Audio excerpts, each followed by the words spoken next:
अस्सलामुअलैकुम। पेशे खिदमत है कहानी देवता एपिसोड 33। ठंडी रेत पर मुझसे 20 कदम के फासले पर मेयून लेटी हुई थी। इतनी दूर से यह नजर नहीं आता था कि वो सो रही है या जाग रही है, लेकिन मैं मालूम कर सकता था वो जाग रही थी और बार बार अपने तस्वुर में आने वाली उन तस्वीरों को झटक रही थी, अपने दिमाग से निकाल रही थी। मैं घड़ी में चाबी देने लगा। लोग रेडियो से टाइम मिलाते हैं, मैं उस वीराने में क्या करता। मैंने बहुत दूर बैठे हुए रेस्टोरेंट के मालिक को छेड़ा। उसके दिमाग के रेडियो को ऑन किया। वो रेस्टोरेंट बंद कर रहा था। मैंने कहा, जरा अपनी घड़ी में वक्त देखना चाहिए। रेस्टोरेंट के मालिक ने अपनी घड़ी में वक्त देखा, 11:11। मैं अपनी घड़ी की सुइयों को 11:11 पर ले आया।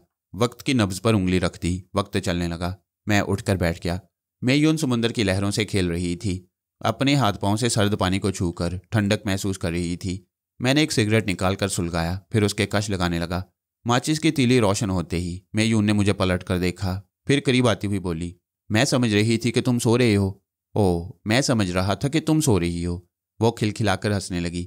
उसकी हंसी चहकते हुए पंछी की तरह साहिल साहिल लहर लहर गुनगुनाती चली गई।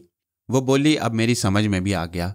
मैं तुम्हारी जिंदगी की दुआएं इसलिए मांगती हूँ कि तुम्हारे दम कदम से हमारी दुनिया की तस्वीरें जलती रहें और लड़कियां तुम्हें देवता समझकर पूजती रहें। इसलिए मैं दुआ मांगती हूँ। मेरा रिश्ता दुआ का रिश्ता है जो ज़मीन से उठकर आसमान तक जाता है। ये कहकर उसने मेरी तरफ दोनों हाथ बढ़ाए। मैंने दोनों हाथों से उन्हें थाम लिया।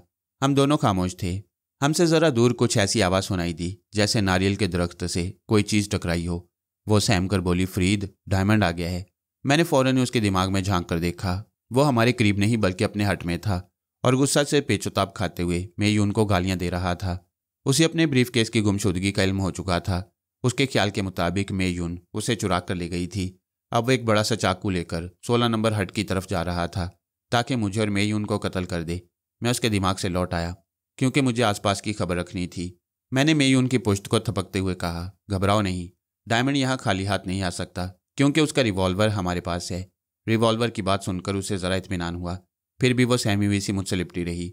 मेरी अजीब हालत थी। मैं दूर तक मोहतात नज़रों से देख रहा था।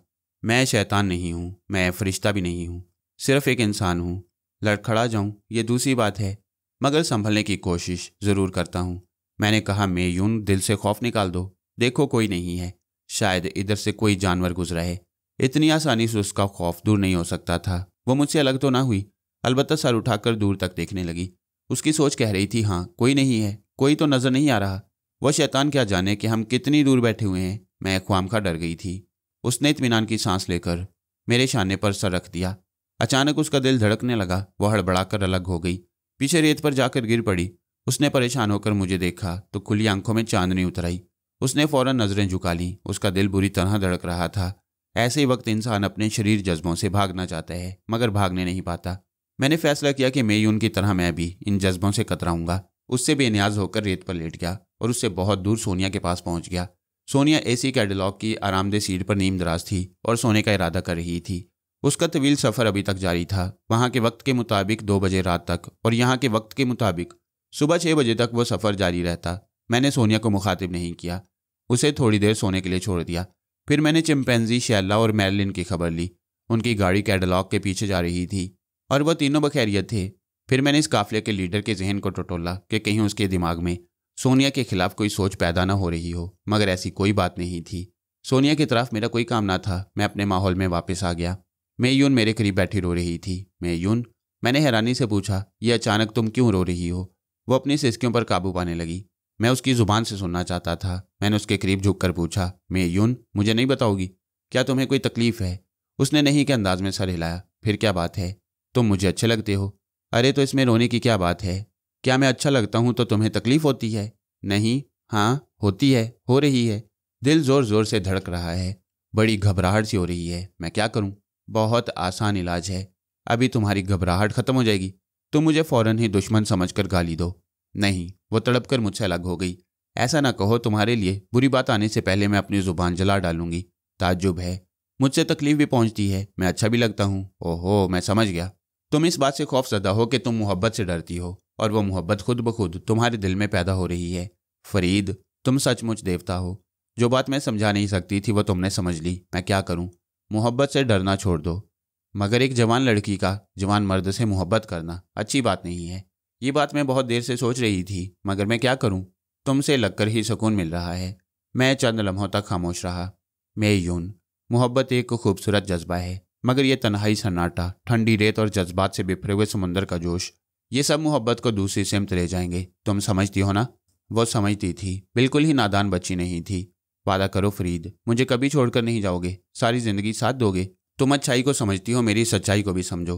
मैं सारी जिंदगी साथ नहीं दे सकूंगा। उसे ऐसे जवाब की तवक्को नहीं थी। वो फौरन ही मुझसे अलग हो गई। पहले तो उसने मुझे सवालिया नजरों से देखा, फिर बोली, अच्छा मैं समझ गई, मैं तुम्हारे म्यार की लड़की नहीं। तुम इतनी हसीन और बुलंद म्यार की लड़की हो कि मैंने तुम्हारे जैसी लड़की पहले कभी नहीं देखी।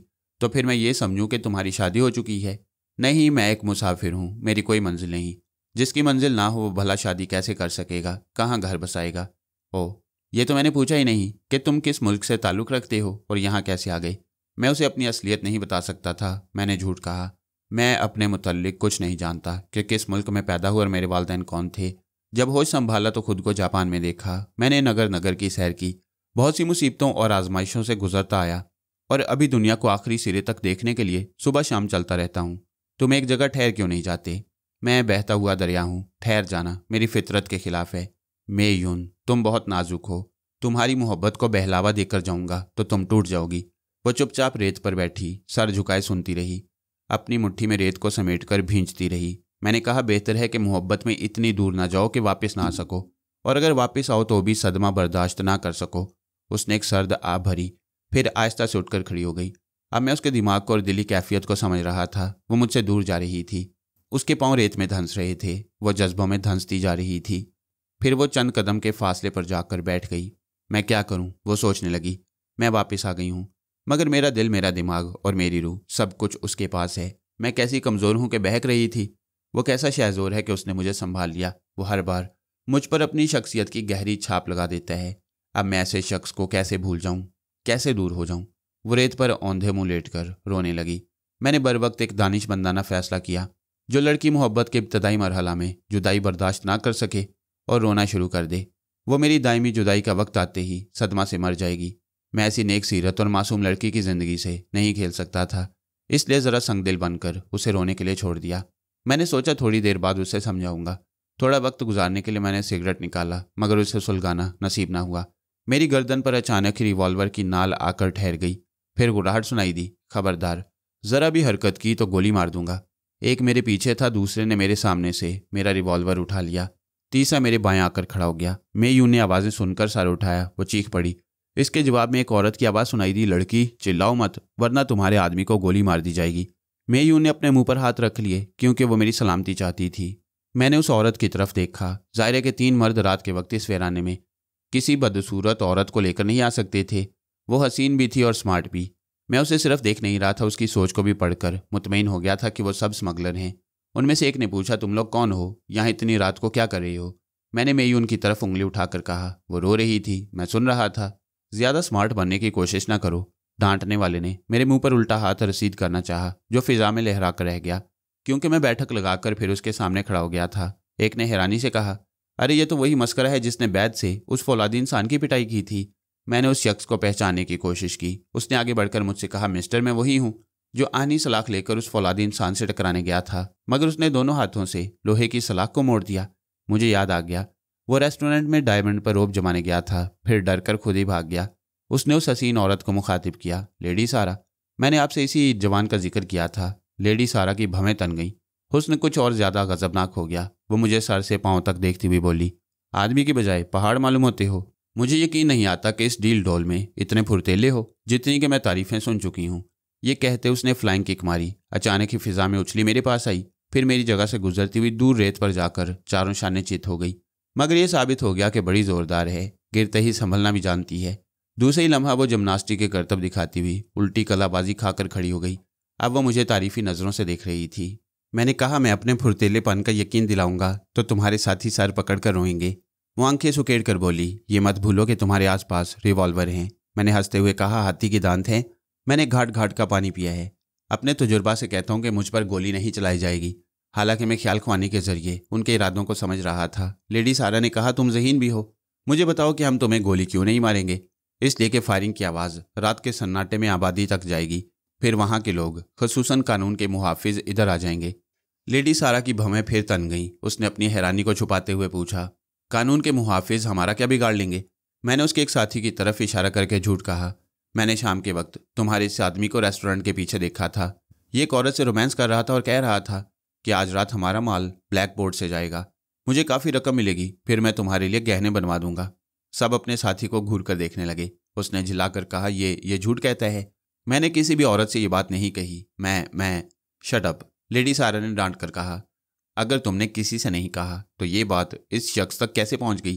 क्या ये जादूगर है? लेडी सारा, मैं कसम खाकर कहता हूं कि मैंने। लेडी सारा ने हुक्म दिया कि उसकी आवाज़ बंद की जाए।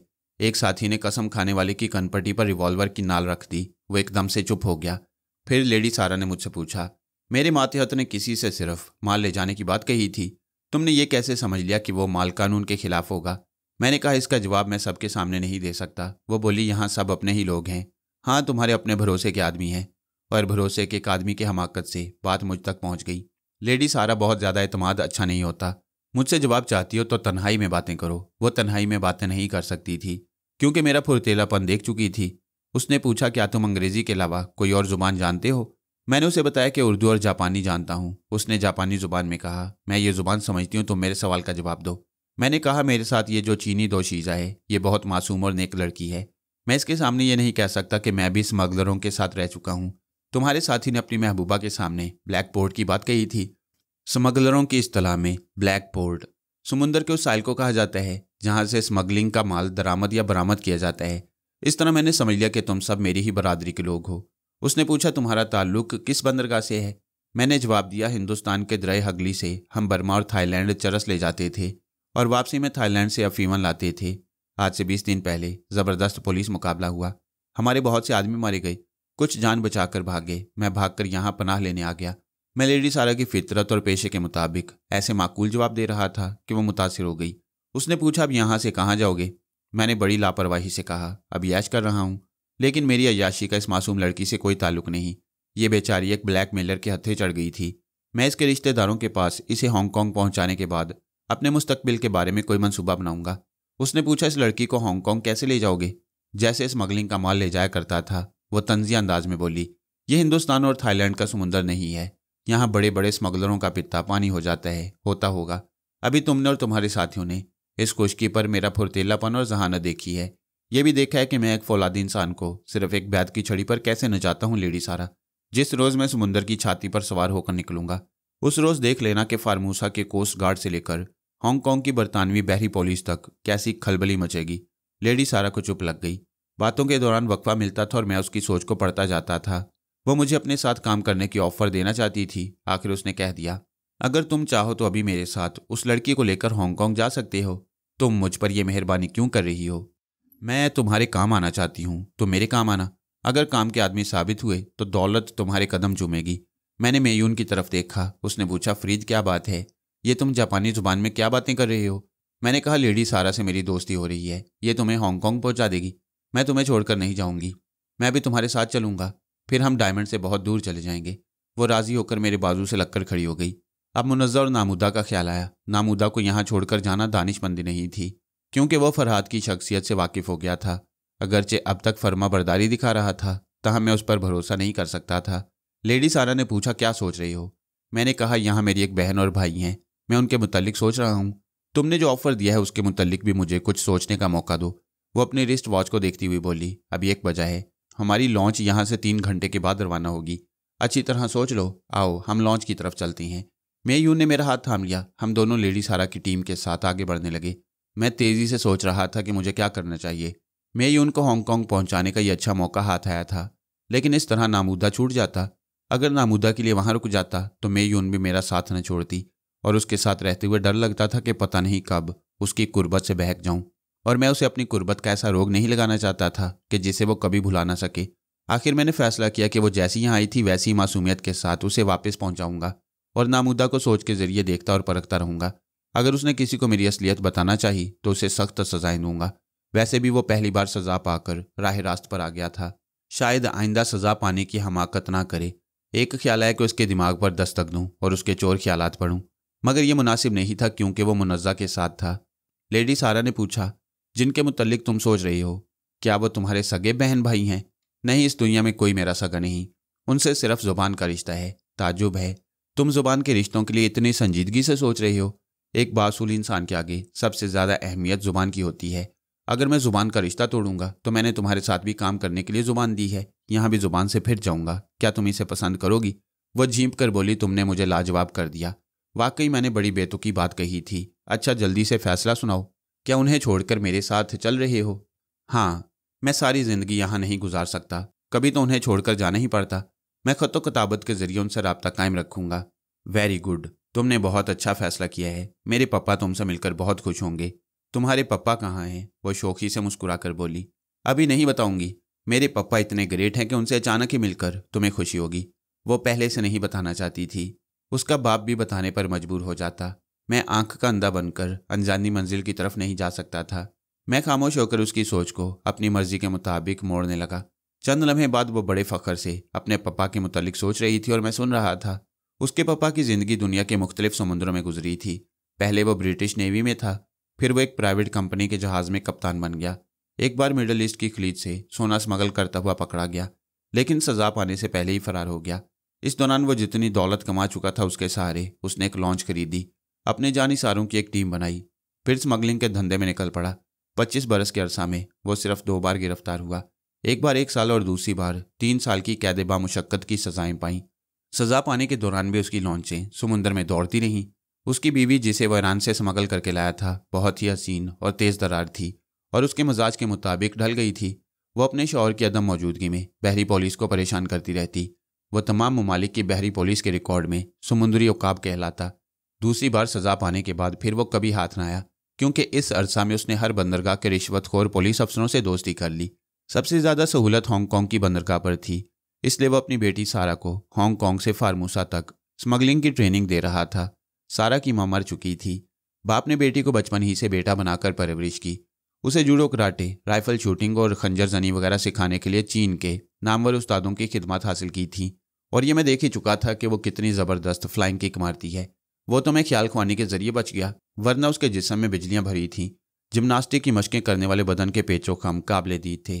वो मेरी मर्जी के मुताबिक अपने पप्पा के बारे में सोचने के दौरान आगे निकल गई। मेयून बराबर मेरे साथ चल रही थी। वो आहिस्तगी से बोली, ये लेडी सारा तुम्हें बहुत अच्छी लग रही है ना?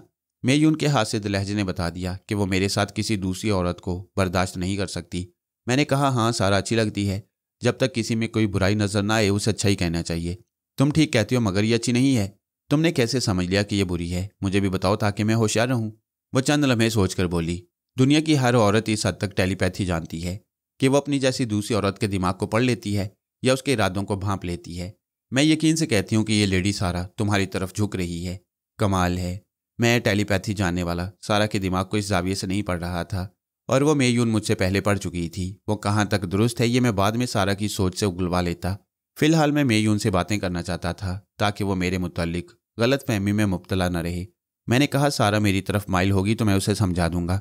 अगर वह तुम्हारी तरह समझदार लड़की होगी तो मेरा ख्याल दिल से निकाल देगी, वरना मैं भी एक इंसान हूँ और तन्हाई में एक वक्ती साथी की ज़रूरत महसूस करता हूँ। मेयून के दिल की धड़कनें तेज़ हो गईं। जब मैंने एक वक्ती साथी की बात कही तो वह तसव्वुर में साथी बनकर मेरी ख्याली तन्हाई में पहुंच गई। इंसान तसव्वुर में कहाँ कहाँ पहुंच जाता है। तसव्वुर में तमाम पाबंदियों को तोड़कर महबूब की आगोश में खुद को पाता है।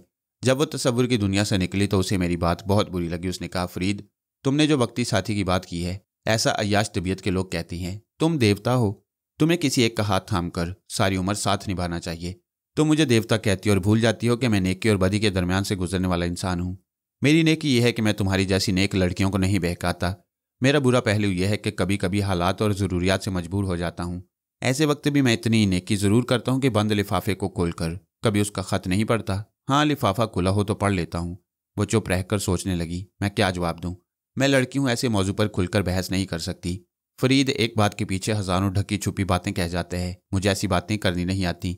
उसने कुछ देर सोचने के बाद कहा, फरीद, बाज़ लड़कियाँ ऐसी होती हैं जिनके दिल और जज्बात सिर्फ एक ही मर्द के लिए होती हैं। फिर वो मर्द ऐसी किसी लड़की की कदर क्यों नहीं करता? कदर करना उसे कहते हैं कि वो ऐसी लड़की को खिलौना ना समझे, उसे समझाए कि वो किसी परदेसी या किसी खाना बदोश को अपना महबूब ना बनाए, जैसा कि मैंने तुम्हें समझाया है। तुम्हें इस रास्ते पर आगे बढ़ने से पहले वापस जाने का रास्ता दिखाया। क्या मैंने बाहसीयत मर्द तुम्हारी कदर नहीं की? अक्सर लड़कियां अपनी कदर किसी और तरह कराना चाहती हैं। मैं मेयून के दिल की वो बात समझ रहा था जिसे वो जुबान से समझा नहीं सकती थी। बेचारी जज्बात और अखलाकियात के दरमियान उलझ कर रह गई। बातें करने और ख्यालात पढ़ने में पता ही ना चला कि हम कितनी दूर निकल आए हैं। हम ऐसी जगह रुक गए जहाँ कश्तियाँ समुद्र में जा रही थीं और कुछ समुद्र से वापस आ रही थीं। साहिल पर लहरें गजबनाक थीं। कश्तियों को समुद्र में ले जाते वक्त खासी दुश्वारियां पेश आ रही थीं। लेडी सारा के बहुत से मातहत माहीगीरों के साथ मिलकर समुद्र से लड़ रहे थे और कश्तियां ले जा रहे थे। एक तरफ एक शख्स खड़ा हिसाब किताब में मसरूफ था। लेडी सारा ने पूछा, और कितना माल रह गया है? उसने अदब से सलाम करते हुए जवाब दिया, बस ये आखिरी खीप है। आपके पप्पा कई बार आपको पूछ चुके हैं, आप फौरन चली जाएं।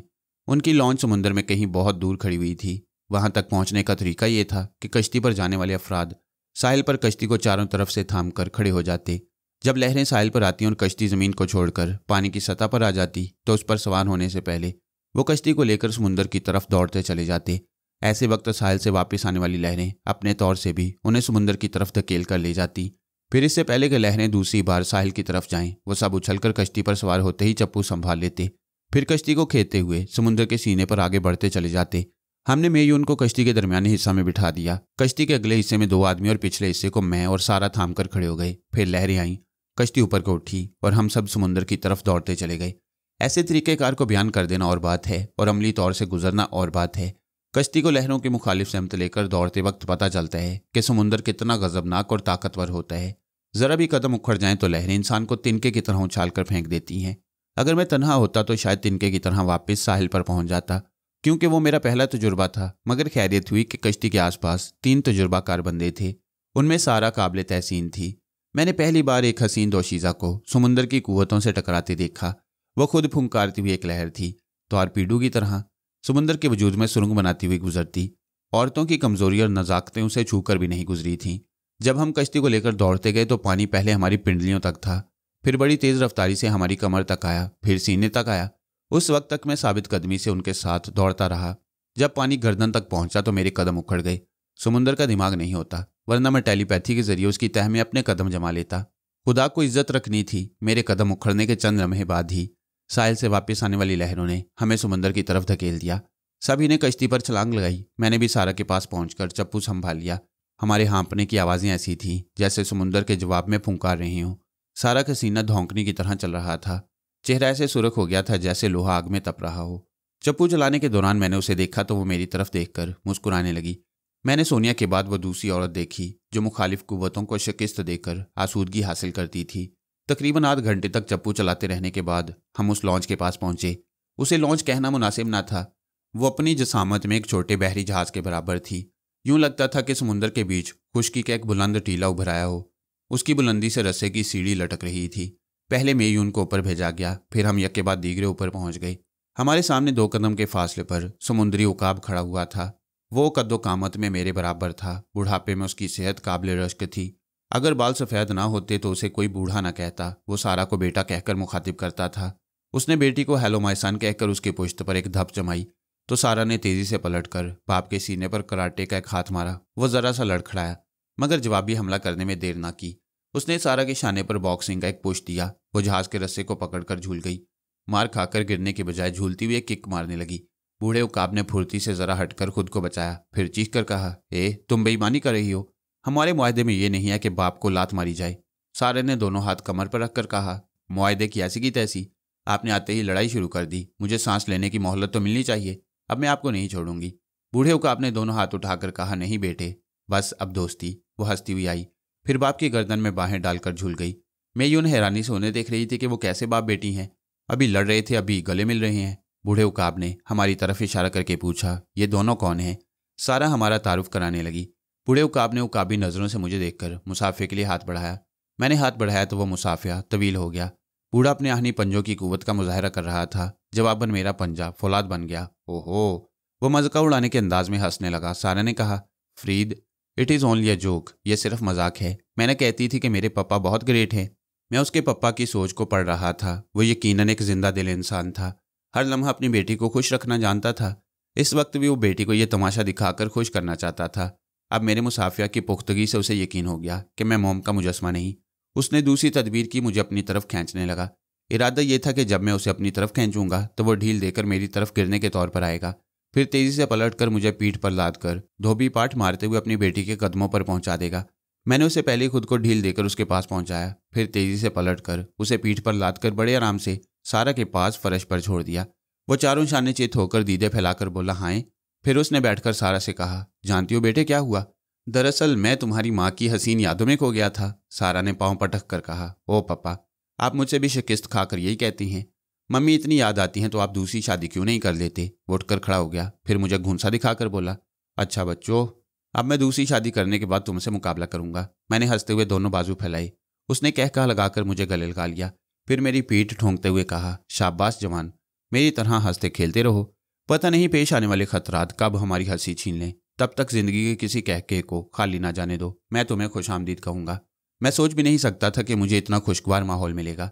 और वह समुद्री उकाब जो बहरी पुलिस के रिकॉर्ड में खतरनाक और नाकाबिले गिरफ्त समझा जाता है, वो अपनी बेटी और बेटी के दोस्तों के सामने इस कदर जिंदा दिल होगा।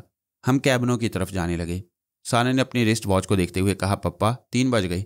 क्या आपने ऑफिसर को रुखसत कर दिया है? नहीं, वो मेरे कैबिन में विस्की पी रहा है। हम अभी उसका हिस्सा उसे देकर रुखसत कर देंगे। मैंने ऑफिसर के मुतल्लिक पूछा तो पता चला कि वो कोस्ट गार्ड्स का एक अफसर है। सारा के पप्पा ने एक मुलाजिम को एक कैबिन खोलने को हुक्म दिया। फिर मैं ही उनसे कहा, बेटी ये कैबिन तुम्हारे लिए है, तुम यहाँ आराम करो। बिस्तर के सरहाने कॉल बेल है, किसी भी चीज़ की ज़रूरत हो बटन दबा देना, तुम्हारी खिदमत के लिए खादमा हाजिर हो जाएगी। मेयून मुझे देखने लगी। वो मुझे छोड़कर तन्हा नहीं रहना चाहती थी। दूसरे लफ्ज़ों में वो मुझे सारा के साथ जाते नहीं देख सकती थी। मैंने कहा, मैं तुमसे ज़्यादा दूर नहीं रहूँगा, अभी आ जाऊँगा, जाओ आराम करो। समुद्री उकाब ने कहा, अगर ये तुमसे दूर नहीं रह सकती तो फिर ये साथ वाला कैबिन तुम्हारा होगा। क्यों बेटी, अब तो मुतमईन हो? वह शुक्रिया अदा करके अपने कैबिन में चली गई। उकाब ने आगे बढ़ते हुए मुझसे कहा, मैं तुम्हें पूरे जहाज़ की सैर कराऊंगा। यहाँ तुम्हें खाने पीने और गोला बारूद से लेकर स्नो पाउडर तक ज़रूरत की हर चीज़ मिलेगी। पीने के लिए हर किस्म की शराब है। तुम कौन सी पीते हो? मैं शराब नहीं पीता। वाकई? उसने हैरानी से पूछा। फिर दुश्मनों से किस तरह लड़ते हो? शराब की गर्मी से नहीं, लहू की हरारत से लड़ता हूँ। ओहो, बड़े मुस्तकिल मिजाज मालूम होते हो। ये कहकर उसने कनखियों से अपनी बेटी को देखा, फिर जल्दी से मेरी तरफ झुककर धीरे से बोला, यहाँ एक से एक तरहदार हसीनाएं भी हैं। सारा चलते चलते रुक गई, फिर गुस्से से बोली, पप्पा मैं सब सुन रही हूँ। आप एक शरीफ आदमी को बहका रही हैं। मालूम है फरीद ने फार्मूसा में एक जवान लड़की को बहन बनाया, और ये जो चीनी लड़की साथ आई है उसे इज्जत आबरू से उसके घर पहुंचा रहा है। आपसे कितनी बार कहा है कि दूसरी शादी कर लें? मुझे गुस्सा आएगा तो आपकी तमाम हसीनाओं को समुंदर में फेंक दूंगी। ये कहकर वो अपने कैबिन में चली गई। पप्पा ने मुझे मायूसी से देखकर पूछा, क्या वाकई तुम शरीफ यानी वाहियात किस्म के नौजवान हो? मैंने हंसते हुए पूछा, आप ये बताएं, आपके यहाँ रंगरलियाँ मनाने से बेटी पर क्या असर पड़ता होगा? उसने सारा के कैबिन के बंद दरवाजे को देखकर कहा, क्या ये बेटी है? फरीद, मेरी ज़िंदगी की सबसे बड़ी ट्रेजेडी ये है कि मैंने इसे बेटा बनाने की कोशिश की। ये सचमुच बेटा बन गई। इसे औरत का कोई जज्बा छूकर नहीं गुजरता। मैंने कई बार इसे समझाया मनाया कि किसी खूबरूप जवान से शादी कर ले, मगर ये गुस्सा से इनकार कर देती है। आखिर इनकार की वजह? मैंने पूछा, क्या मर्दों से नफरत करती है? नफरत नहीं, दोस्ती करती है। कहती है मैं खुद मर्द हूँ, किसी मर्द से शादी करने का ख्याल मज़ का खेज है। दरअसल मुझसे गलती हो गई। मैंने इस अंदाज में इसकी परवरिश की है कि बचपन ही से इसके अंदर जनाना हिस्स खत्म हो गई। यकीन ना हो तो कभी तुम इससे शादी की दरख्वास्त करके देखो। मैं ऐसी हमाकत नहीं करूँगा। क्यों?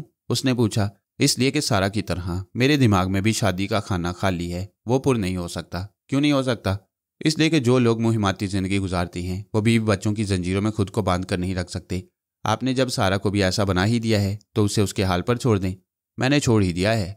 वो तो मैं तुम्हारी बात का जवाब दे रहा था कि मेरी रंगरलियों का इस लड़की पर कोई असर नहीं पड़ता।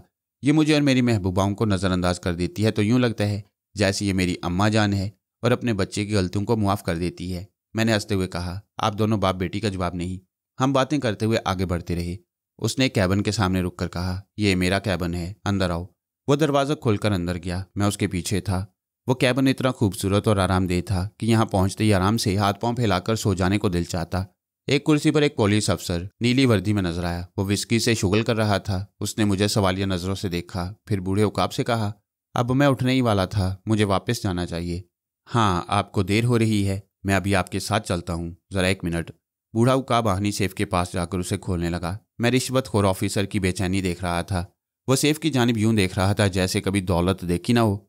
मेरे दिल में आया कि ऐसे लालची इंसानों की सोच भी पढ़नी चाहिए। लिहाजा मैं दूसरे ही लम्हा उसके दिमाग की बंद किताब को खोलकर पढ़ने लगा। ये टेलीपैथी का इल्म ना होता तो मैं कहाँ होता। शायद दुश्मन अब तक मुझे मनो मिट्टी के नीचे सुला चुके होते और मैं दूसरों के काम आने के लिए जिंदा न रहता। मैंने अचानक ही बूढ़े उकाब से पूछा, क्या आपके सेफ में थोड़ा बहुत जहर है? बूढ़े उकाब ने पलटकर हंसते हुए पूछा, क्या जहर खाने का इरादा है? इतने में सारा आ गई। उसने बेटी से कहा, लो तुम्हारे ये दोस्त भरी जवानी में जहर मांग रहा है। मैंने कहा, मैं मांग नहीं रहा, पूछ रहा हूँ। अगर आपने यहाँ जहर रखा हो तो मुझे बताएं। बूढ़े उकाब ने कहा, अभी मेरे हंसने खेलने के दिन है, इसलिए मैं अपने कैबिन में जहर नहीं रखता। मैंने ऑफिसर को मुखातिब किया, क्या आपके पास जहर है? वह बिगड़कर कुर्सी से उठ गया। ये क्या बकवास है? आप ये किस पागल आदमी को यहाँ ले आए हैं? आप मुझे फौरन रुखसत करें। मैंने कहा, ऑफिसर आराम से बैठो, मैं इस कैबिन में जहर की बू महसूस कर रहा हूँ। जब तक मैं उस जहर को तलाश नहीं करूंगा तुम इस कैबिन से बाहर नहीं जाओगे। मेरी संजीदगी और बिगड़े हुए तेवर देखकर दोनों बाप बेटी भी संजीदा हो गई। सारा ने हैरानी से पूछा, क्या तुम माहिर सिमियात हो कि जहर की बू पहचान लेते हो? मैंने वाटर कूलर का ढकना खोलते हुए कहा, पहले मैं अपना काम कर लूं, फिर तुम्हारे सवाल का जवाब दूंगा। मैंने कूलर के पानी को सूंघा, फिर उसे बंद करके विस्की की खुली हुई बोतल की तरफ जाने लगा। इस दौरान में ऑफिसर के दिमाग में भी मौजूद था। जैसे ही वो घबराकर रिवॉल्वर निकालने के लिए हॉलिस्टर की तरफ हाथ ले गया, मैंने उस पर छलांग लगाई। उसे लिए फर्श पर आया। रिवॉल्वर हॉलिस्टर से निकल चुका था मगर मेरी गिरफ्त में था। मैंने उसकी नाल ऑफिसर की पसली से लगाकर कहा, सारा विस्की की बोतल से एक जाम बनाकर ऑफिसर को पेश करो, यह हमें बताएगा कि जहर का जायका क्या होता है। दोनों बाप बेटी की समझ में बात आ गई। उन्होंने हैरानी से मुझे देखा। मैं ऑफिसर के साथ फर्श पर बैठा हुआ था। फिर सारा आगे बढ़कर एक जाम बनाने लगी। ऑफिसर ने गिड़गिड़ा कर कहा, नहीं मैं नहीं पीऊंगा। अभी तो तुम इस बोतल से पी रहे थे। वो जवाब नहीं देना चाहता था। मैंने रिवॉल्वर की नाल उसकी कनपट्टी पर रख दी। सारा जाम लेकर उसके सामने खड़ी हो गई। तब उसने कहा, मैंने अपने लिए आखिरी जाम बनाने के बाद बोतल में जहर मिला दिया था। मैं अपने सामने सी ईगल को पीने का मौका न देता। जल्दी रुखसत होने के बहाने इसे जहाज की अर्शा तक ले जाता। वहां से मैं कश्ती में सवार होकर साहिल की तरफ चला जाता। उसके बाद अब मैं क्या कहूँ। सारा ने कहा, इसके बाद पापा यहाँ आते और इस बोतल से चंद घूंट पीकर हमेशा की नींद सो जाते। उकाब ने कहा, बेटे जरा ये जाम इसे पिलाकर तो देखो कि तुम्हारा बाप हमेशा की नींद कैसे सो जाता। नहीं, उसने हाथ जोड़कर कहा, मुझे मुआफ कर दो ईगल, आइंदा मैं तुम्हारा वफादार बनकर रहूंगा। उकाब ने उसे पुचकारते हुए कहा, अच्छा तो फिर वफादारी दिखाओ, ये बताओ कि मुझे मारना क्यों चाहते थे?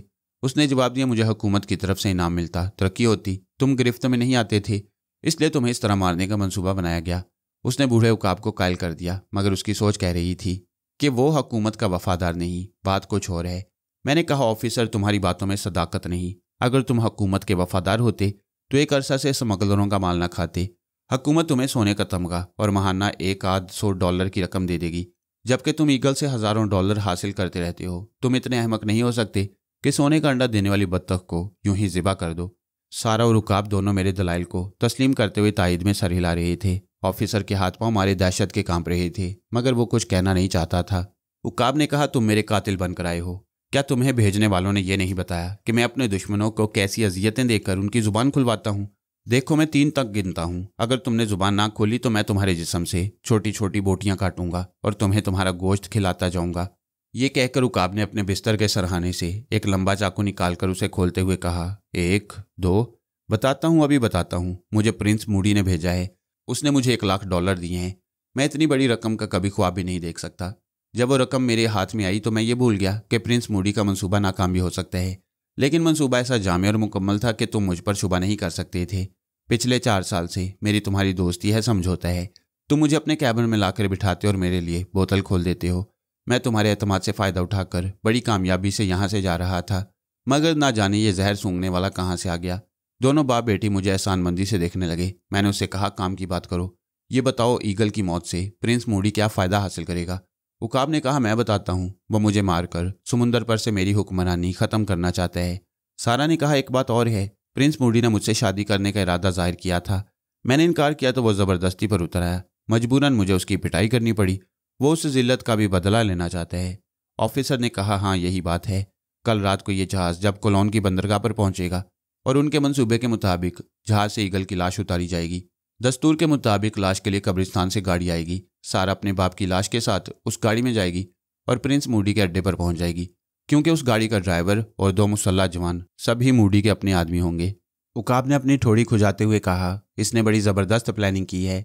तुम इस प्लानिंग में अपने हिस्से का काम कर ही चुके हो। तुमने तो विस्की में जहर मिला दिया और मैं उसे पीकर मर चुका हूँ। अब अपनी लाश प्रिंस मूडी के पास पहुँचाऊँगा। ऑफिसर का चेहरा ऐसे जर्द पड़ गया जैसे बदन का तमाम खून खुश्क हो चुका हो। वह समझ गया था कि उसकी मौत यकीनी है। उकाब ने बिस्तर के सरहाने जाकर कॉल बेल का बटन दबाया। जरा सी देर में एक मुलाजिम हाजिर हो गया। वह अपने आका का हुक्म सुनकर वापस गया, फिर 4 मुसल्लह जवानों को साथ ले आया। उकाब ने ऑफिसर की तरफ इशारा करते हुए कहा, इसे जिंदा रखना है। इस बात का खास ख्याल रखो कि यह खुदकुशी करने के लिए समुद्र में छलांग न लगाए। हांगकांग में इसकी लाश हमारे काम आएगी। 2 जवानों ने इसके हाथ पांव रस्सियों से बांध दिए, फिर चारों से कंधे पर उठाकर ले गए। सारा ने विस्की की बोतल और जाम मुलाजिम को देकर कहा, यह सब समुद्र में फेंक दो।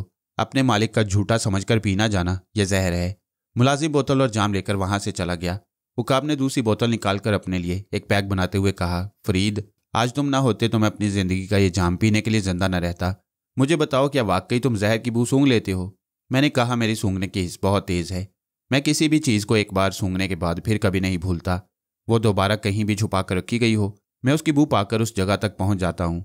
दोनों मुझे हैरानी और बेयकीनी से देखने लगे। सारा ने पूछा, क्या तुम फिर अपनी इस सलाहियत का मुजाहरा कर सकते हो? हाँ, तुम बाप बेटी में से कोई भी कहीं जाकर छुप जाए, मैं वहां पहुंच जाऊंगा। उकाब ने शदीद हैरानी से पूछा, क्या तुम इंसानों की बू भी सूंघ लेते हो?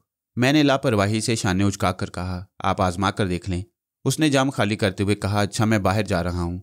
सारा, तुम 15 मिनट के बाद फरीद के साथ निकलना, उससे पहले ये बाहर ना आए।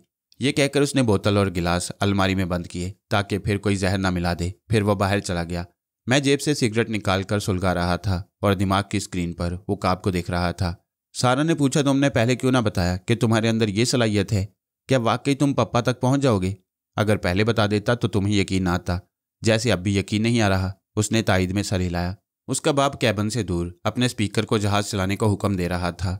बहुत से जवान लंगर उठा रहे थे। फिर वो अपनी घड़ी में वक्त देखकर निचले हिस्से में चला गया।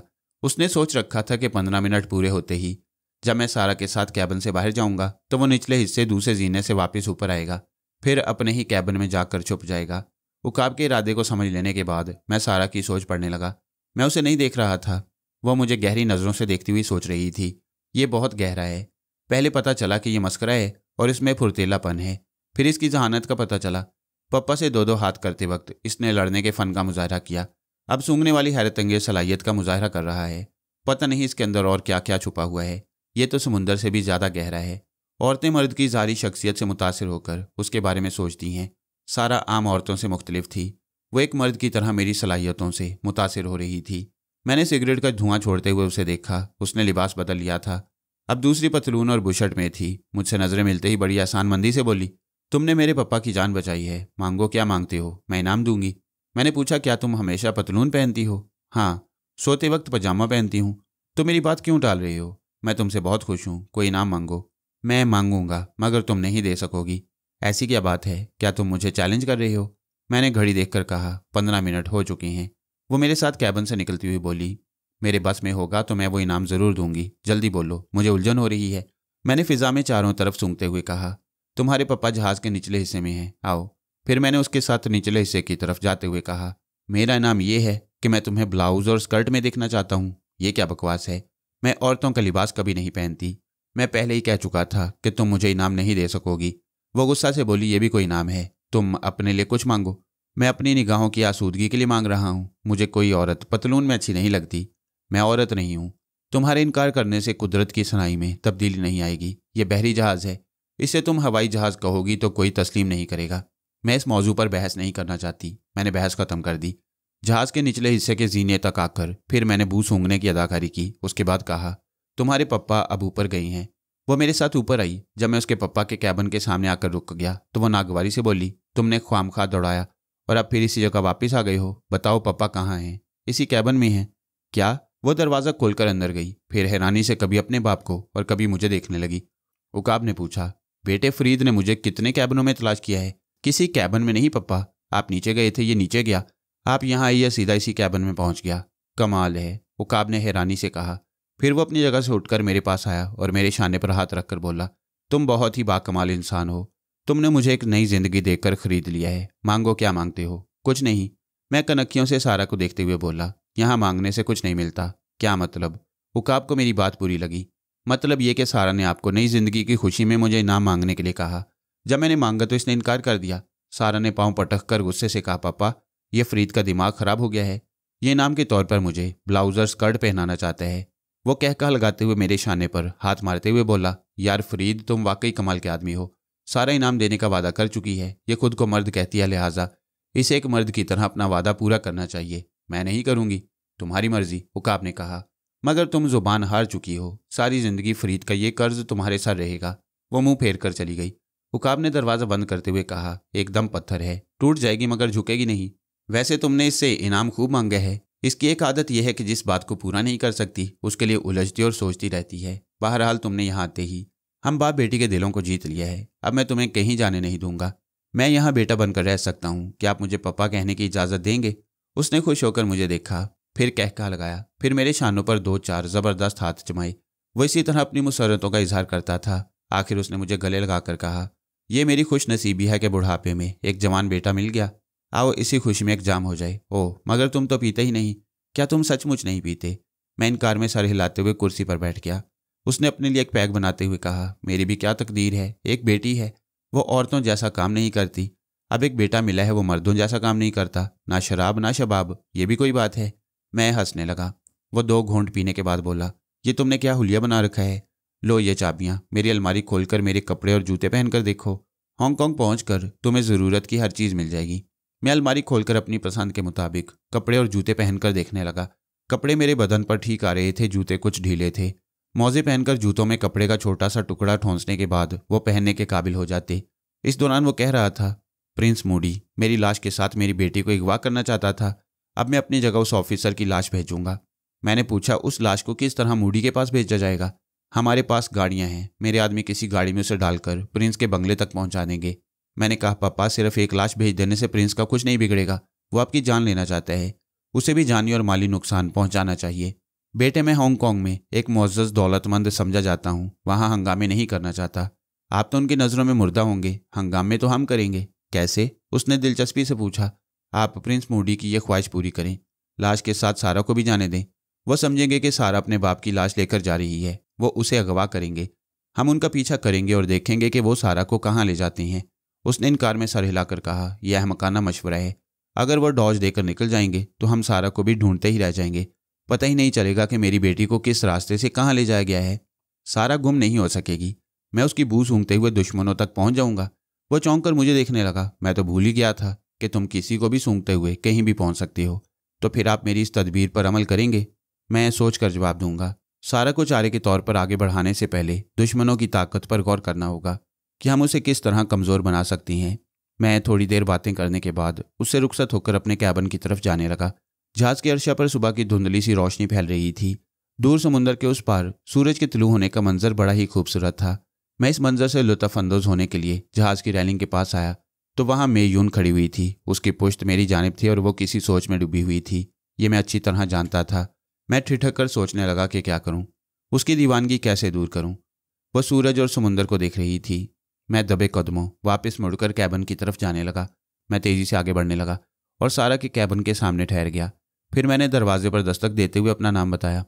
मैं बंद दरवाजे के आर पार दिमाग की एक्सरे स्क्रीन से देख सकता था। फिर उसने दरवाज़ा खोल दिया। मैंने कहा, मैं तुम्हारी नींद खराब करने आ गया हूँ।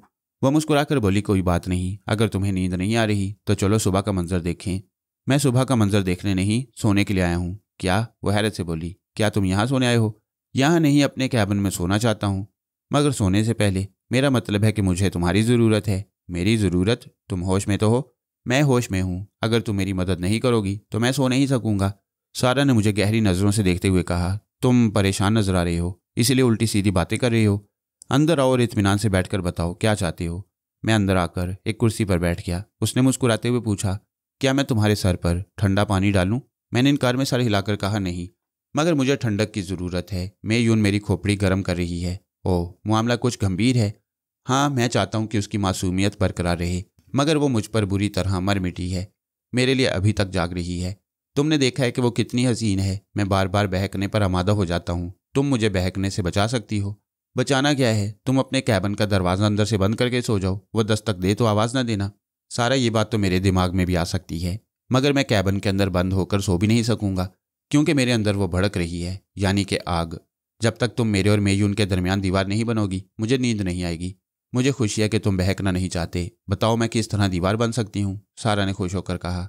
मैंने कहा, तुम मेरे साथ मेरे कैबिन में चलो और मेरे साथ सो जाओ। वो अचानक पैंतरा बदलकर हमला करने के अंदाज में बोली, मैं तुम्हारा मुंह तोड़ दूंगी। ज़्यादा फ्री होने की कोशिश ना करो। नाराज़ क्यों होती हो? देखो तुम भी मर्द हो, मैं भी मर्द हूँ।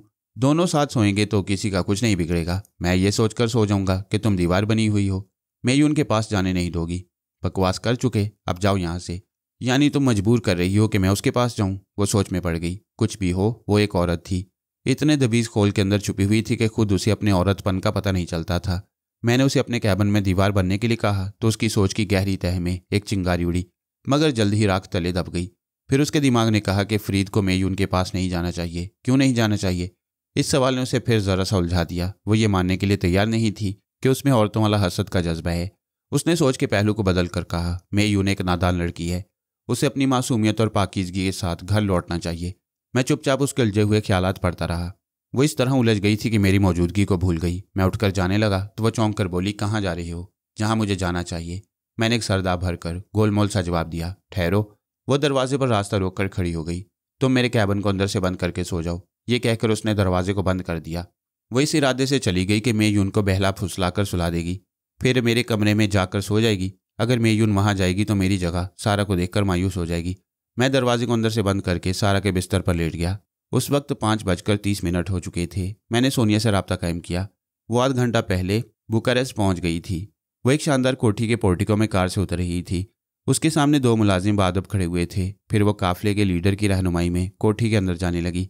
कोठी का अंदरूनी सामान और उनकी आराइश काबिले दीद थी। वो किसी मलका की आरामगाह मालूम होती। सोनिया भी उस वक्त बेताज की मलका थी। चिंपैंजी, शैला और मैरलिन के लिए भी वहाँ अलग अलग कमरे मखसूस किए गए। सोनिया की एयर कंडीशन ख्वाबगाह के दरवाजों और खिड़कियों पर रेशमी पर्दे लहरा रहे थे। चारों तरफ भीनी भीनी सी खुशबू फैली हुई थी और हल्के सुरों में मौसीकी सुनाई दे रही थी। लीडर ने पूछा, आप चाय पीना पसंद करेंगी या कॉफ़ी? मैंने सोनिया से कहा, पहले इस कोठी के तमाम मुलाजमीन को बुलाओ और ख्वाबगाह को अच्छी तरह चेक करो। उसने मेरी हदायत पर अमल किया। लीडर तमाम मुलाजमान को बुलाने चला गया। सोनिया बिस्तर के नीचे बिस्तर के सरहाने और पाइंती, अलमारियों के ऊपर नीचे आईने और तस्वीरों के पीछे गर्ज ये के ख्वाबगाह के गोशा गोशा को खंगाल रही थी। तमाम मुलाजिम एक कितार में आकर खड़े हो गए। वो हर एक से उनका नाम और काम पूछने लगी। इसके साथ ही मैं हर एक के जहन को टटोलता गया। फिर मैंने सोनिया से कहा, मेरी जान, ये सब लोग काबिल एतमाद हैं, वहाँ तुम्हारे लिए कोई खतरा नहीं है, मौज करो। सोनिया ने लीडर को यह कहकर रुखसत कर दिया कि अभी उसको किसी चीज़ की ज़रूरत नहीं है, वो सोना चाहती है। लीडर के जाने के बाद उसने दरवाजे को बंद करते हुए पूछा, फरहाद क्या कर रही हो?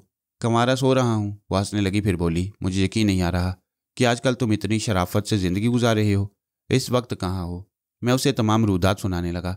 मेयून के हालात सुनकर सोनिया ने कहा, फरहाद तुम कितने बदल गई हो। मेयून जैसी हसीन और नौजवान लड़की को इज्जत व आबरू से उसके घर पहुंचाना चाहते हो। मुझे ये सुनकर खुशी हो रही है, मैं बयान नहीं कर सकती। काश के दुनिया के तमाम मर्द तुम्हारे जैसे हो जाते। हाँ, मेरे जैसे हो जाते। तमाम लड़कियों को उनके घर पहुंचाकर अपने घर बैठे रहते, ना कहीं आंख लड़ती, ना शादी होती, ना बच्चे पैदा होते। दुनिया आहिस्ता आहिस्ता वीरान हो जाती। वो चिढ़कर बोली, तुम फिर बहक रहे हो। अपना फलसफा बयान करके साबित करना चाहते हो कि किसी लड़की से आंख लड़ाना ज़रूरी है। आखिर हो ना मर्द, अपनी असलियत दिखाई देते हो। ठहरो, ज़रा रेड पावर के मास्क मैन से मेरी बात हो जाए। मैं उसे कहूँगी कि मुझे फ़ौरन ही फार्मूसा पहुँचाया जाए। वहाँ मैं तुम्हारी बू सूंघकर कल शाम तक तुम्हारे पास पहुँच जाऊँगी। मैं मुस्कुराने लगा, क्योंकि मैंने अभी तक उसे फार्मूसा तक की दास्तान सुनाई थी और मैं ही उनका तफसीली जिक्र कर रहा था। इस दौरान सोनिया बीच में बोल पड़ी और फार्मूसा पहुँचने की धमकी देने लगी। मैं मोहतात हो गया कि मुझे दास्तान का बाकी हिस्सा बदल देना चाहिए। उसने कहा, चुप क्यों हो, आगे कहो। अब फार्मूसा में क्या कर रहे हो? आगे क्या खाक कहूँ? तुम पूरी बात सुनने से पहले बीच में बोल पड़ती हो। जिस मासूम लड़की को मैं इज्जत आबरू से हांगकांग पहुंचाना चाहता था वो मर चुकी है। अरे कैसे? मैंने फर्जी दास्तान शुरू कर दी। डायमंड अचानक ही वहां पहुंच गया। इससे पहले कि मैं उसे जहनी झटके पहुंचाता उसने गोली चला दी। मेयून मुझे बचाने के लिए सामने आ गई। मैं उसकी मोहब्बत और कुर्बानी को याद करता हूँ तो मेरी आंखें भीग जाती हैं। मैंने अपनी सोच में ऐसी लर्जिश पैदा की जैसे मेरी आंखों में आंसू आ रहे हों। सोनिया ने मुतासिर होकर कहा, फरहाद तुम मर्द हो, तुम्हें सब्र व तहम्मुल से काम लेना चाहिए। मेयून ने तुम्हारे लिए कुर्बानी देकर मुझ पर भी एहसान किया है। आगे बताओ क्या हुआ? मैंने डायमंड को तड़पा तड़पा कर मार डाला। गोली चलने की आवाज़ सुनकर अचानक ही बहुत से मुसल्लाह अजनबी वहां पहुंच गए। बाद में पता चला कि वो स्मगलर हैं। उन स्मगलरों ने दिन के वक्त रेस्टोरेंट में मेरी दिलेरी देखी थी कि मैंने डायमंड की कैसी पिटाई की। वो लोग मुझसे मुतासिर थे, इसलिए अपने साथ जहाज़ में ले आए। मैंने दास्तान में सारा का जिक्र नहीं किया। मुझे इतनी अकल आ गई कि अब एक औरत के सामने दूसरी औरत का जिक्र नहीं करना चाहिए। बाकी दास्तान मैंने वही सुनाई कि किस तरह मैंने ऑफिसर को उस वक्त पकड़ा जब वो जहाज़ के मालिक को जहर से हलाक करना चाहता था। इस तरह जहाज़ का मालिक मेरा दोस्त बन गया और मैं उसके साथ ऑस्ट्रेलिया जा रहा हूँ। मैंने फर्जी दास्तान में मेयून को इसलिए मार डाला कि ना मेयून का वजूद होगा, ना सोनिया ये सोचेगी कि मैं उसे पहुंचाने के लिए हांगकांग जाऊंगा। उसने पूछा, तुम्हारा जहाज ऑस्ट्रेलिया कब पहुंचेगा? मैंने कहा, पता नहीं, मेरे अंदाजे के मुताबिक 3 दिन का बहरी सफर है। तुम जहाज के कप्तान से पूछ कर बताओ, मैं उसी दिन ऑस्ट्रेलिया पहुंचूंगी। पूछने की जल्दी क्या है, मैं अभी सोने जा रहा हूँ, बाद में तुम्हें सही वक्त बता दूंगा। सोनिया ने कहा, अच्छी बात है, तुम थके हुए हो, आप सो जाओ। इस वक्त यहाँ 2:30 बज रही हैं। मैं कल सुबह 10 बजे मास्क मैन के नुमाइंदों से बात करूंगी। मैंने कहा, यहाँ के वक्त के मुताबिक तुम दोपहर को 2 बजे उनसे मुलाकात करोगी। मैं उस वक्त तुम्हारे पास पहुंच जाऊंगा। Okay bye. मैंने उसे रुखसत होकर इत्मीनान की सांस ली। सोनिया मेरी बीवी नहीं थी, मगर यह तजुर्बा हो रहा था कि शौहर हजरात किस तरह अपनी बीवियों से झूठ बोलते होंगे। झूठ बोलने का मतलब ये नहीं है कि बीवी की कोई कदर कीमत नहीं होती, बल्कि मतलब ये भी होता है कि बीवी की अहमियत और बीवी का डर बहुत ज़्यादा होता है। इसलिए शौहर बात छुपाती हैं। मेरी भी क्या मसरूफियात हैं। सोने के वक्त सो नहीं सकता, अभी नामुद्दा से रब्ता कायम करना बाकी था। मैंने घड़ी देखकर सोचा कि नामुद्दा और मुनज़्ज़ा अभी सो रहे होंगे। चाय पीकर थोड़ा वक्त गुजार लूँ, फिर उसे कॉल करूँगा। मैंने कॉल बेल का बटन दबाया, फिर कैबिन का दरवाज़ा खोल दिया। मुलाजिम हाजिर हुआ तो उसे चाय लाने के लिए कहा, फिर एक सिगरेट निकालकर सुलगाने लगा। सिगरेट का पहला कश लेते ही ख्याल आया कि मैं सारा के कैबिन में आराम कर रहा हूँ। मैं इस कैबिन को दिलचस्पी से देखने लगा। वहाँ आईना कंघी थी, मगर स्नो पाउडर नहीं था, क्योंकि वो मेकअप नहीं करती थी, होंठों पर सुर्खी नहीं लगाती थी। वो कमरा 100% एक मर्द का कमरा नजर आ रहा था। मुलाजिम चाय रखकर चला गया। मैंने कैबिन के दरवाजे को अंदर से बंद किया, फिर वहाँ से वापस आकर चाय की प्याली उठाई। पहला घूंट पीने के बाद मैंने नामुद्दा के दिमाग तक अपनी सोच की लहरों को नशर किया। उसे आवाज़ दी, मगर मुझे एक जोर का धक्का लगा। आधी चाय हलक में और आधी मुंह के बाहर रह गई। मैं जोर जोर से खांसने लगा। ऐसा इसलिए हुआ कि मेरे जहन को अचानक झटका लगा था, क्योंकि नामुद्दा से राब्ता कायम नहीं हो रहा था। मैंने मुनज़्ज़ा के दिमाग पर दस्तक दी, फिर एकदम से उछल कर खड़ा हो गया। मुनज़्ज़ा और नामुद्दा दोनों के दिमाग गायब थे। मैं बेख्तियार इनकार में सर हिलाने लगा। नहीं नहीं, वो नहीं मर सकते। वो दोनों अच्छे सेहतमंद थे। अभी 3 दिन पहले उनकी शादी हुई थी। मौत ने अपनी भयानक शक्ल कैसे दिखा दी। मैं इधर से उधर टहलने लगा। दिमाग ने समझाया कि सदमा करने से और इज़्तिराब में मुब्तला होने से समझ में आने वाली आसान सी बात में मुश्किल हो जाती है। मुझे सुकून से बैठकर सोचना चाहिए। मैंने दोबारा कुर्सी पर बैठकर एक सिगरेट सुलगाया, फिर उसका एक कश लगाकर मुनज़्ज़ा की माँ के दिमाग में झांकने लगा। मैं उसकी अजनबी ज़ुबान और अजनबी सोच नहीं पढ़ सकता था, मगर उसकी हरकतों से कुछ ना कुछ मालूम कर सकता था। वह बूढ़ी रोटी खा रही थी और मुस्कुराती हुई किसी औरत से बातें कर रही थी। इस तरह पता चल गया कि उसे अपनी बेटी और दामाद की मौत का इल्म नहीं, इसलिए वह मुस्कुरा रही है। दूसरी बात यह कि मुनज़्ज़ा और नामुद्दा पिछली रात इसी बूढ़ी माँ के पास गुजारने वाले थे। अगर वो रात गुजारते तो सुबह वहाँ मौजूद होते। इस तरह ये बात समझ में आई कि उन दोनों ने कहीं दूसरी जगह रात गुजारी है, या फिर रात गुजारने से पहले ही जिंदगी से बिछड़ गए। साहिल के एक हट में एक बूढ़ा अल्सर की तकलीफ में मुब्तला था। मैंने ख्याल ख्वानी के जरिए उसकी तकलीफ में कमी की और उसे आराम से सुला दिया। फिर मुनज़्ज़ा और नामुद्दा उसकी कार लेकर शहर गए, ताकि वो कार बूढ़े के डॉक्टर बेटे के हवाले कर दें। लिहाजा अब ये मालूम करना था कि वो दोनों बूढ़े के डॉक्टर बेटे तक पहुंच सके या नहीं। मैंने उस बूढ़े बीमार के दिमाग में झांक कर देखा। वो हट के बरामदे में एक कुर्सी पर बैठा समुंदर का नज़ारा कर रहा था।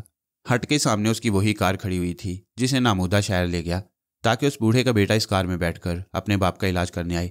कार की मौजूदगी से साबित हो रहा था कि बेटा आ गया है। मुनज़्ज़ा और नामुद्दा की अचानक मौत एक मुअम्मा बन गई। अब एक ही हस्ती रह गई थी जिससे मैं कुछ मालूम कर सकता था, और वह बीमार बूढ़े का डॉक्टर बेटा था। मैं चाहता था कि वो अपने बाप के पास आए, उससे बातें करे, ताकि मैं उसके दिमाग तक पहुंच सकूं। मैंने बूढ़े की सोच में बेटे को पुकारा। बूढ़े ने बेख्तियार आवाज़ दी, बेटा। जवाब में बेटा नहीं आया। उसकी बूढ़ी बीवी ने आकर कहा, क्या हो गया आपको? जब बेटा अपनी बीवी की सालगिरह छोड़कर आपका इलाज करने नहीं आ सकता तो आप उसे क्यों याद करती हैं? बूढ़ी औरत की बातें सुनकर मैं चौंक गया। उनका डॉक्टर बेटा वहाँ नहीं आया था, फिर वो कार शहर से कौन वापस लाया? उस वक्त बूढ़ा सर झुकाकर उदासी से सोच रहा था। औलाद बचपन में हमारी होती है, जवानी में अपनी बीवी की हो जाती है। अपनों से बेगाने अच्छे होते हैं। वो 16 नंबर हट का किराएदार, क्या नाम है उसका? हाँ, नामुद्दा। वो मेरी कार लेकर अपनी बीवी के साथ शहर गया था। उसने मेरे डॉक्टर बेटे से कहा कि तुम्हारे बाप की तबीयत फिर खराब हो गई है। उसने दवाएं निकालकर नामुद्दा को दे दी और कह दिया कि सालगिरह की पार्टी में उसकी बीवी के मुअज़्ज़ज़ मेहमान आए हैं, उन्हें छोड़कर आना एटिकेट के खिलाफ है। ये सोचते हुए बूढ़े ने एक आह के साथ दिल में दर्द महसूस किया, फिर बुड़बड़ाने लगा। वो नामुद्दा की बीवी कल रात अपनी माँ के पास रहना चाहती थी, मगर जब उसने देखा कि मुझ बूढ़े के पास दवाएं पहुंचनी ज़रूरी हैं तो वो कल रात ही को मेरी खातिर शहर से वापस आ गई। खुदा उसे सुहाग की खुशियां हमेशा देता रहे।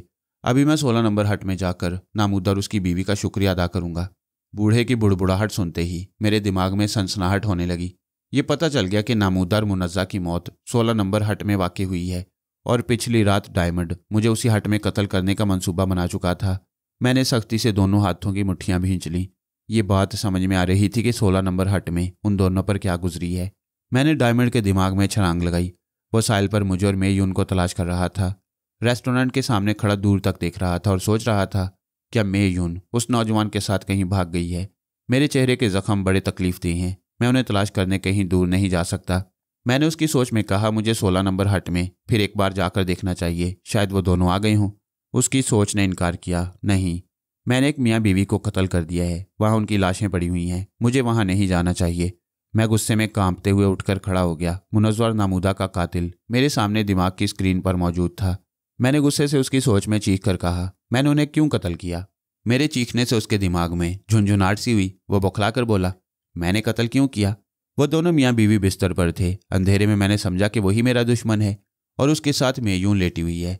जब मैंने उस मर्द को कत्ल कर दिया तो औरत के चीखने से मुझे अपनी गलती का पता चल गया।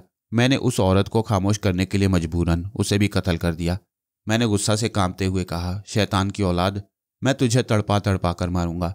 देख, आखिरी बार इस दुनिया को देख, तेरी मौत तेरे करीब आ चुकी है। वो दोनों हाथों से सर थाम कर सोचने लगा, ये मेरे दिमाग में कौन बोल रहा है? कौन मुझे चैलेंज कर रहा है? मैंने उसकी सोच में चीख चीख कर कहा, लोगों सुनो सुनो, मैं कातिल हूं। मैंने 16 नंबर हट में एक नौजवान जोड़े को कत्ल कर दिया है। मैं कातिल हूं, मैं तुम सबको कत्ल कर दूंगा। वो मेरी सोच के मुताबिक चीख चीख कर कह रहा था जो मेरा दिमाग उससे कह रहा था। मैंने उसे 16 नंबर हट की तरफ दौड़ाया। वो दौड़ते हुए चीखने लगा, लोगों आओ, मेरे पीछे आओ, मैं 16 नंबर हट में तुम्हें वो लाशें दिखाऊंगा। मैं साबित करूंगा कि मैं कातिल हूं। कुछ मंचले नौजवान उसके पीछे गए। 16 नंबर के आसपास भी जो लोग थे उन्होंने भी अंदर जाकर लाशों को देखा। मेरा मकसद ये था कि लोगों को इल्म हो जाए और मुनव्वर नामूदा के लिए आखिरी रसूमात अदा कर दी जाएं। लाशें देखते ही एक हंगामा बर्पा हो गया। औरतें चीखने लगीं। दूसरे तमाम लोग उस हट की तरफ दौड़ते हुए आने लगे। वहाँ एक बहुत बड़ा मजमा लग गया। इस भीड़ में कानून के मुहाफिज भी थे। डायमंड उस हट के सामने जरा दूर पैंतरे बदल रहा था। कोई मुझे गिरफ्तार नहीं कर सकता। जो मेरे सामने आएगा मैं उसे कत्ल कर दूंगा। पुलिस इंस्पेक्टर ने कहा, इसे गिरफ्तार कर लो, यहाँ से भागने ना पाए। सिपाही उसे घेरने लगे। डायमंड की खोपड़ी में उस वक्त मेरा दिमाग था। मैं नहीं चाहता था कि वो गिरफ्तार हो, इसलिए उसने 2 सिपाहियों की पिटाई की, बाकी पीछे हट गई। फिर तो सभी लकड़ी, डंडे, हॉकी और लाठियां लेकर निकल पड़े। मैंने उसके दिमाग को आज़ाद कर दिया ताकि वो मार खाने की अजियतें सहता रहे। उसका दिमाग आज़ाद हुआ तो उसने सर झटक कर अपने आसपास हैरानी से देखा। फिर सोचने लगा, ये सब क्या है? ये लोग मुझे इस तरह क्यों घेर रहे हैं? मैंने उसकी सोच में कहा, ओह, मैं समझ गया। मैं 16 नंबर हट के सामने खड़ा हुआ हूँ और ये राज खुल गया है कि मैं कातिल हूँ।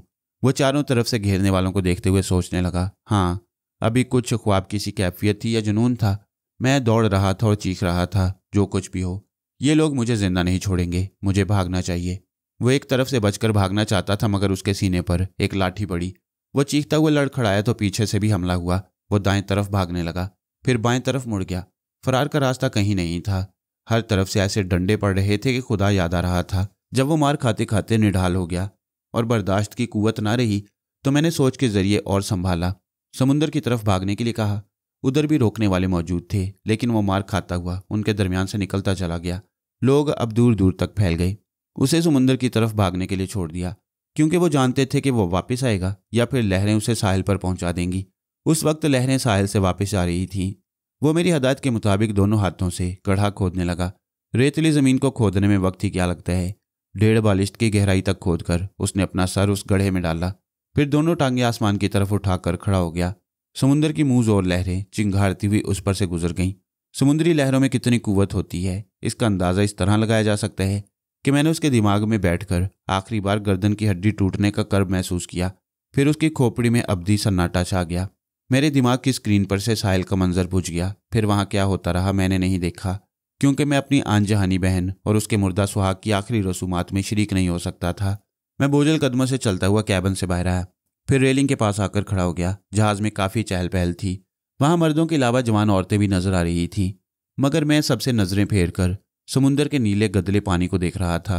बहुत देर तक मुनज़्ज़ा मेरी निगाहों के सामने घूमती रही। मैं इस धोखे में रह गया था कि वो शादी के बाद पहली बार माँ के पास गई है। एक रात गुजार कर दूसरे दिन आएगी। नामुद्दा ने भी यही कहा था। मेरे वहमो गुमान में भी ये ना था कि वो एक बीमार बूढ़े की दवाएं पहुंचाने के लिए रात को ही वापस आ जाएंगे। ये सच है, कज़ा जब आती है तो कोई टेलीपैथी जानने वाला भी उसे नहीं टाल सकता। मेरे दिमाग पर एक बोझ सा था। दिमाग को हदायत देने के बाद मुझे नींद किसी वक्त भी आ सकती थी, मगर मैं सोना नहीं चाहता था। किसी को अपनाकर इस तरह बिछड़ने का दुख कैसा होता है, उसे मैं मुनज़्ज़ा की जुदाई से समझना और सहना चाहता था। मैं मर्द हूँ, मेरी आंख नहीं रो सकती, मगर दिल उसके लिए रो रहा था। हेलो फ्रीद। सारा मेरे पास आकर खड़ी हो गई। फिर उसने रेलिंग से टेक लगाकर मेरे चेहरे को देखते हुए कहा, अरे तुम अभी तक परेशान हो? फिक्र न करो, मैंने मेयून को सुला दिया है। मैंने गहरी संजीदगी से कहा, सारा, मैंने फार्मूसा में जिस लड़की को बहन बनाया था वो मर चुकी है। कब? तुम तो साल पर कह रहे थे कि तुम्हारे भाई बहन जिंदा हैं। हाँ, मैं यही समझ रहा था, मगर अभी पता चला है कि वो दोनों अब इस दुनिया में नहीं। तुम्हें अभी कैसे पता चला? उसने हैरानी से पूछा। तुम्हें उनकी मौत की इत्तला बीच समुद्र में कैसे मिल गई? ऐसे संजीदा मौके पर मुझे झूठ बोलना पड़ा। मैंने कहा, मुझे उन दोनों की बू नहीं मिल रही। हर इंसान की एक मखसूस बू होती है। ये बू उस वक्त ख़त्म हो जाती है जब वो मर जाता है। ओह, उसने अफसोस का इजहार किया, फिर तसल्ली दी। हो सकता है कि बू ना मिलने की कोई और वजह हो। कोई और वजह नहीं हो सकती। मुझे उनकी मौत का यकीन हो चुका है। बैक वक्त दोनों की मौत का मतलब यह है कि हादसाती मौत है। हाँ, यही बात समझ में आती है। मेरे दिल की हालत कुछ अजीब सी है, मैं बयान नहीं कर सकता। यकीनन तुम्हें सदमा होगा, लेकिन तुम्हारी जैसे चट्टान को अफसरदा देखकर अजीब सा लगता है। मैंने गहरी सांस लेकर कहा, सारा, हम मुहिमाती ज़िंदगी गुजारते हैं।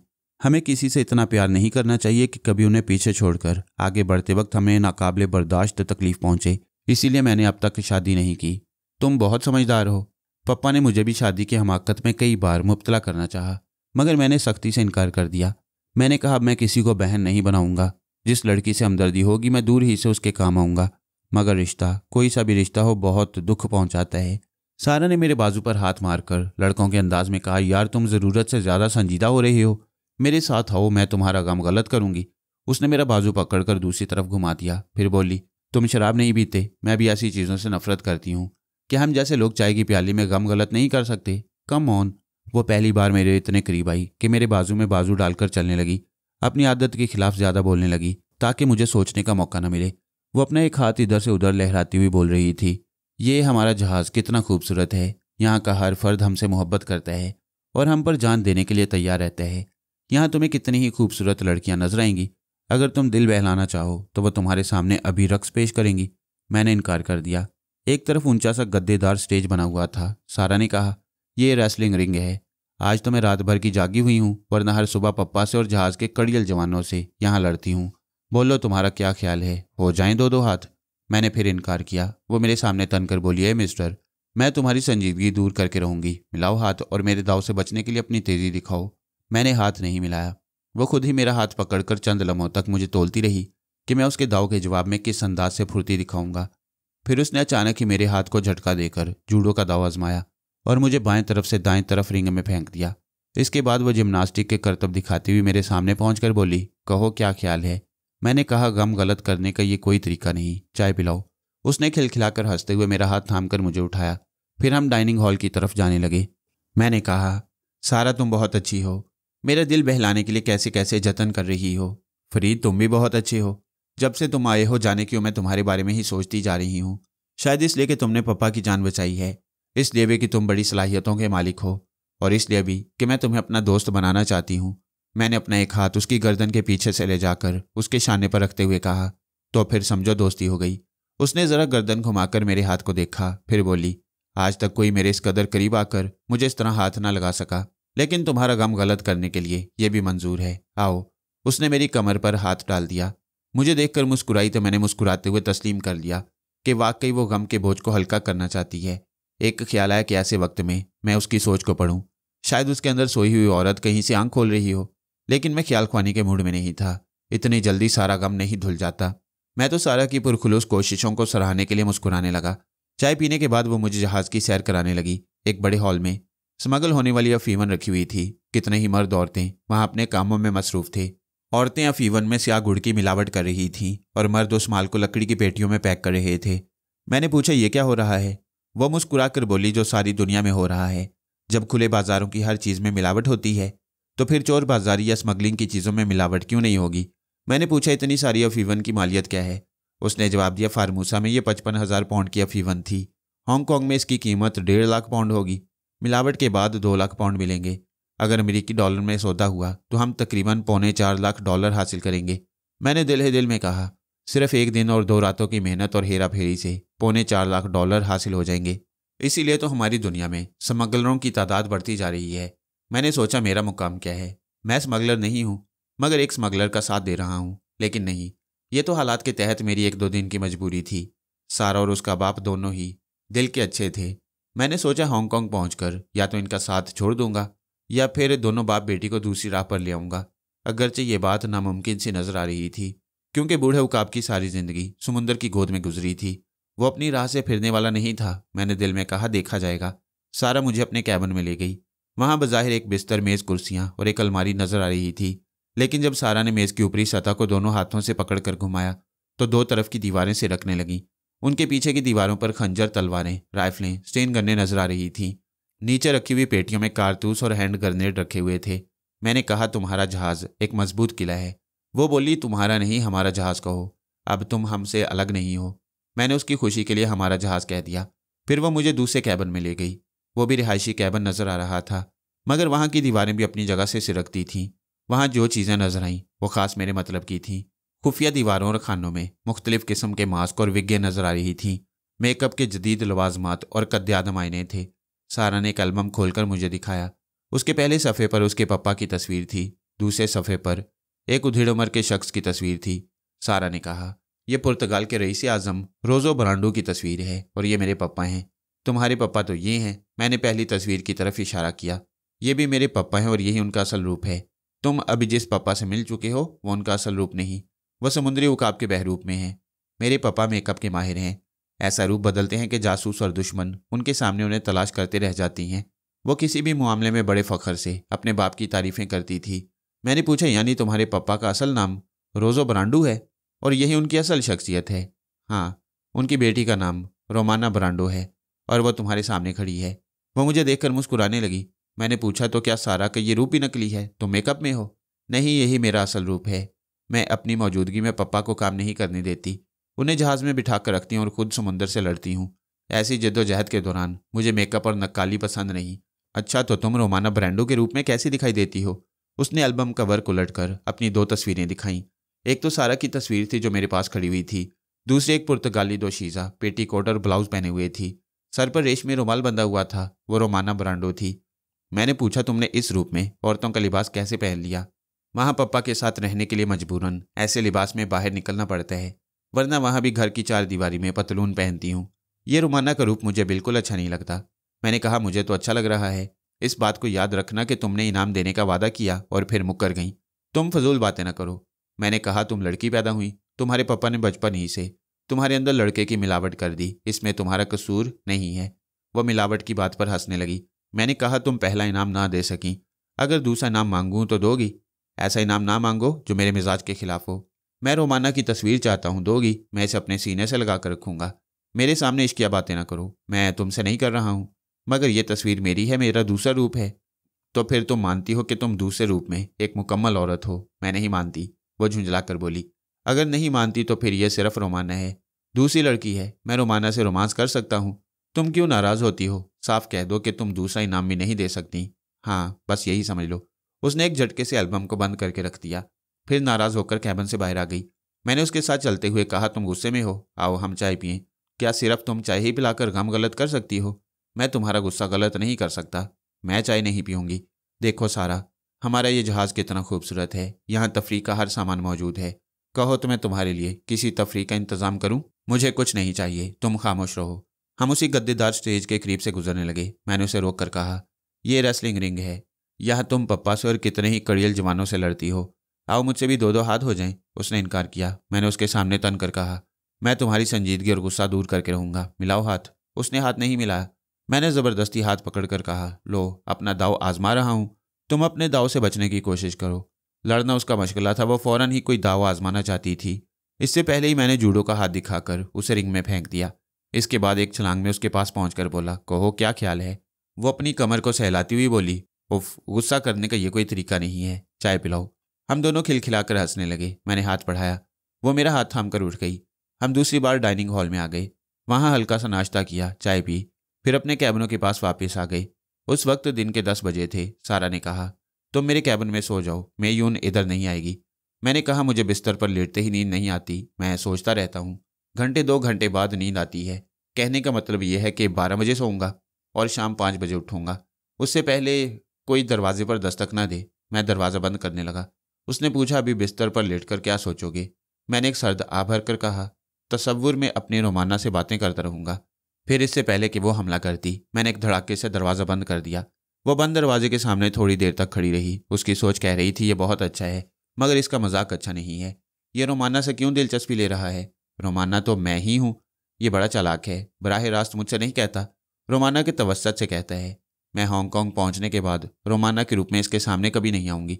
वह सोचती हुई अपने बाप के कैबिन के सामने गई। फिर दरवाजे पर दस्तक देकर बोली, पप्पा अब उठ जाइए, मेरे सोने का वक्त हो रहा है। ओके माय सन, जाओ आराम से सो जाओ। उकाब ने दरवाज़ा खोल दिया। सारा ने कहा, पप्पा फरीद को 5 बजे से पहले ना उठाएं, वो मेरे कैबिन में सोता रहेगा। तुम्हारे कैबिन में? उकाब ने खुशी से बेटी का हाथ थामकर अंदर बुलाया और कहा, मैं पहले ही समझ गया था कि तुम उसे पसंद करती हो। हाँ पप्पा, वो बहुत ही बासलाहियत इंसान है। सारा, तुमने मुझे खुश कर दिया है, मगर एक बात कहूँ, बुरा ना मानना, शादी से पहले उसे अपने कैबिन में सुलाना अच्छी बात नहीं। शादी? सारा ने हलक के बल चीख कर कहा, पप्पा मैं एक ही घूंसे में आपका मुंह घुमा दूंगी। क्या मैंने कुछ गलत समझ लिया? हाँ, वो फिर चीख कर बोली, आप तो ख्वाबों में भी मुझे दुल्हन बनाते रहती हैं। मैं 1000 बार कह चुकी हूँ कि जो अपनी ज़िंदगी से बेजार होगा वही मुझसे शादी करने का इरादा करेगा। वो गुस्सा से पप्पा के कैबिन से निकली। फिर अपने कैबिन के सामने से गुजरते हुए दरवाजे को यूं घूर कर देखा जैसे मुझे आंखें दिखा रही हो। इसके बाद मेरे कैबिन में पहुंचकर उसने दरवाजे को अंदर से बंद कर लिया। मैंने उसकी सोच में कहा, मैं इतना गुस्सा क्यों दिखा रही हूँ? जब मैं खुद को मर्द कहती हूँ तो मुझे मर्दों की तरह हर बात को हंसकर टाल देना चाहिए। वह थके हुए अंदाज में बिस्तर पर आकर गिर पड़ी और सोचने लगी, हाँ मैं आइंदा फरीद के मजाक को हंसी में उड़ा दूंगी तो उसका मजाक बेअसर हो जाएगा। पता नहीं कैसे मैं इतनी जल्दी उससे बेतकल्लुफ हो गई। शायद ये मेरी ही गलती थी। बड़ी खूबसूरत गलती है। मैंने उसके दिमाग में सरगोशी की। वह घबराकर इधर उधर देखने लगी। मैंने कहा, मैं पत्थर से ही, मगर मुझ जैसी औरत के लाशऊर में यह चोर ख्वाहिश है कि मुझे किसी एक मर्द से बेतकल्लुफ होना चाहिए। वह शऊर और लाशऊर की गुत्थियों में उलझ गई। उसे इब्तदा में इतना ही उलझाना काफ़ी था। मैं उसके दिमाग से निकल आया। अपनी घड़ी देखी, 10:30 हो चुके थे। अब मुझे सो जाना चाहिए था। प्रोग्राम ये था कि मैं 1:30 बजे तक सोता रहूँगा। 2 बजे तक मुझे सोनिया के पास पहुँचना था। पता नहीं वहाँ कितना वक्त सरफ होता, इसीलिए मैंने सारा से कह दिया था कि मैं 5 बजे तक सोता रहूँगा। मैंने अपने दिमाग के टाइम पीस में 1:30 का अलार्म लगाया। उसके बाद आराम से सो गया।